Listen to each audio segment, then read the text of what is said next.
The Pooh Book of Quotations, Chapter 3, An Old World Residence of Great Charm, in which we find quotations about houses and homes.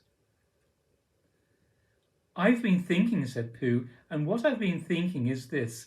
I've been thinking about Eeyore. What about Eeyore? Well, poor Eeyore has nowhere to live. Nor he has, said Piglet. You have a house, Piglet, and I have a house, and they are very good houses. And Christopher Robin has a house, and Owl and Kangaroo and Rabbit have houses, and even Rabbit's friends and relations have houses, or some things. But poor Eeyore has nothing. So what I've been thinking is, let's build him a house. That, said Piglet, is a grand idea. Where shall we build it? We will build it here, said Pooh, just by this wood, out of the wind, because this is where I thought of it. And we will call this Pooh Corner, and we will build an Eeyore house with sticks at Pooh Corner for Eeyore. The house at Pooh Corner. Now Teddy, as was only right, slept in the ottoman at night, and with him crowded in as well more animals than I can tell. Not only these, but books and things such as a good kind relation brings. Old tales of once upon a time, and history retold in rhyme, when we were very young. There was a heap of sticks on the other side of the wood, said Piglet. I saw them, lots and lots, all piled up. Thank you, Piglet, said Pooh. What you have just said will be a great help to us, and because of it I could call this place Pooh and Piglet Corner, if Pooh Corner didn't sound better, which it does, being smaller and more like a corner. Come along. The house at Pooh Corner. Owl lived at the Chestnuts, an old world residence of great charm, which was grander than anybody else's, or seemed so to bear, because it had both a knocker and a bell pull. Winnie the Pooh.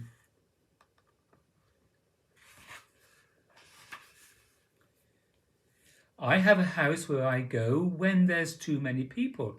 I have a house where I go where no one can be. I have a house where I go where nobody ever says no, where no one says anything, so there is no one but me. Now we are 6. We can't get down, we can't get down, cried Roo. Isn't it fun, Pooh, isn't it fun? Tigger and I are living in a tree like Owl, and we're going to stay here for ever and ever. I can see Piglet's house. Piglet, I can see your house from here. Aren't we high? Is Owl's house as high up as this? The house at Pooh Corner. The Piglet lived in a very grand house in the middle of a beech tree, and the beech tree was in the middle of the forest, and the Piglet lived in the middle of the house. Winnie the Pooh. What's the matter, Eeyore? Nothing, Christopher Robin, nothing important. I suppose you haven't seen a house or what not anywhere about. What sort of house? Just a house. Who lives there? I do. At least I thought I did. But I suppose I don't. After all, we can't all have houses. The house at Pooh Corner. So what it all comes to is that I built myself a house down by my little wood. Did you really? How exciting. The really exciting part, said Eeyore in his most melancholy voice, is that when I left it this morning it was there, and when I came back it wasn't. Not at all. Very natural, and it was only Eeyore's house, but still I just wondered. The house at Pooh Corner. I went into a house and it wasn't a house. It has big steps and a great big hall, but it hasn't got a garden. It isn't like a house at all. When we were very young. Sometimes, said Eeyore, when people have quite finished taking a person's house, there are 1 or 2 bits which they don't want and are rather glad for the person to take back, if you know what I mean. The house at Pooh Corner. If only, he thought, as he looked out of the window, I had been in Pooh's house or Christopher Robin's house or Rabbit's house when it began to rain, then I should have had company all this time, instead of being here all alone, with nothing to do except wonder when it will stop. And he imagined himself with Pooh saying, "Did you ever see such rain, Pooh?" And Pooh saying, "Isn't it awful, Piglet?" And Piglet saying, "I wonder how it is over Christopher Robin's way." And Pooh saying, "I should think poor old Rabbit is about flooded out by this time." It would have been jolly to talk like this, and really it wasn't much good having anything exciting like floods if you couldn't share them with somebody. Winnie the Pooh.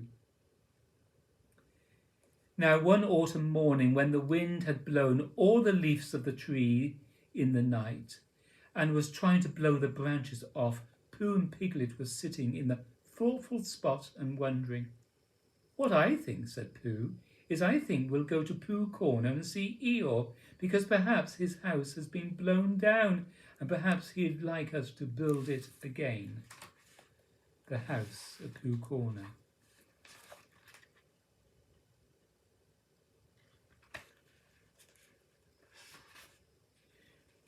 Pooh had wandered into the 100-acre wood and was standing in front of what had once been Owl's house. It didn't look at all like a house now. It looked like a tree which had been blown down. And as soon as a house looks like that, it is time you try to find another one. The house at Pooh Corner. "It's like this," said Piglet quickly. "Only warmer," he added a deep thought after oh dear, sorry. "It's like this," said Piglet quickly. "Only warmer," he added after deep thought. "What's warmer?" "The other side of the wood where Eeyore's house is." "My house?" said Eeyore. "My house was here." "No," said Piglet firmly. "The other side of the wood." "Because of being warmer?" said Pooh. "But I ought to know." "Come and look," said Piglet simply, and he led the way. "There wouldn't be two houses," said Pooh, "not so close together." They came round the corner, and there was Eeyore's house, looking as comfy as anything. "There you are," said Piglet. "Inside as well as outside," said Pooh proudly. The house at Pooh Corner. "It's a remarkable thing," he said. "It is my house, and I built it where I said I did, so the wind must have blown it over. And the wind blew it right over the wood and blew it down here, and here it is, as good as ever, in fact, better in places." The Pooh at Pooh Corner.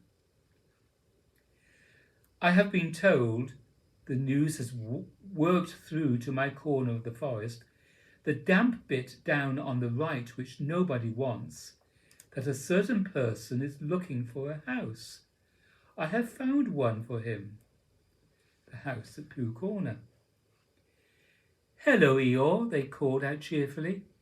"Ah," said Eeyore, "lost your way?"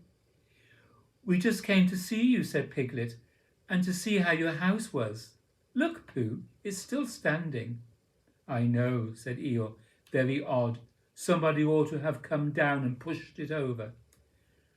"We wondered whether the wind would blow it down," said Pooh. "Ah, that's why nobody's bothered, I suppose. I thought perhaps they'd forgotten." The house at Pooh Corner. "There," said Eeyore proudly, stopping them outside Piglet's house, "and the name on it and everything." "Oh," cried Christopher Robin, wondering whether to laugh or what. "Just the house for Owl, don't you think so, little Piglet?"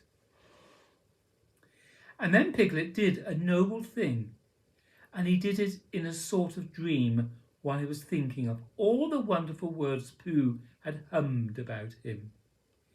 "Yes, it's just the house for Owl," he said grandly, "and I hope he'll be happy in it." And then he gulped twice, because he had been very happy in it himself. The house at Pooh Corner.